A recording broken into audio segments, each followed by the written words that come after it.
Bleeding disorders in dogs and cats. In this topic, we discuss primary hemostasis, secondary hemostasis, thrombocytopenia, thrombocytopathy, and coagulopathies, congenital and acquired, and also DIC. In primary hemostasis, this is when there's vascular loss of integrity. The signs are petechiae and epitaxis. In secondary hemostasis, this is when there's a clotting factor deficiency, and signs are deep bleeding, such as hemothorax and hemarthrosis. For lab diagnostics, for primary hemostasis, check the platelet count. By the bleeding time, it should be less than 5 minutes, and the clot retraction time should be less than 2 hours. For secondary hemostasis, check the prothrombin time for the extrinsic pathway, and for the intrinsic and common pathways, check the activated clotting time, or ACT. For thrombocytopenia, the causes can be congenital or acquired.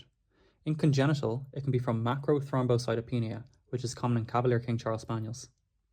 And in acquired, it can be immune-mediated DIC or bone marrow disorders. The signs are petechiae, epitaxis, and melena.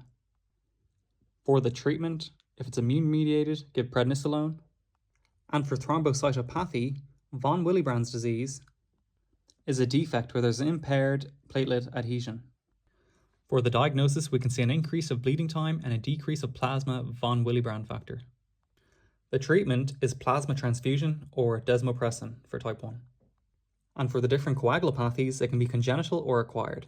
In congenital, we have hemophilia A, which is a factor 8 deficiency, or hemophilia B, which is a factor 9 deficiency, or vitamin K dependent deficiency, which is seen in Devon Rex cats.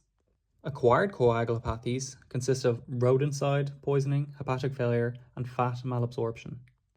For rodenticide treatment, give vitamin K1 and a plasma transfusion. If it was very recent, induce emesis and give activated charcoal. And for DIC, which stands for disseminated intravascular coagulation, the pathogenesis is excessive coagulation leads to microthrombosis, which leads to consumptive coagulopathy. The signs are organ failure and mixed, superficial, and deep bleeding.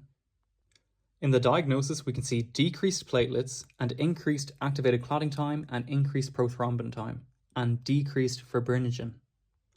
For the treatment, treat the underlying cause and give fresh plasma and heparin post-transfusion and oxygen therapy.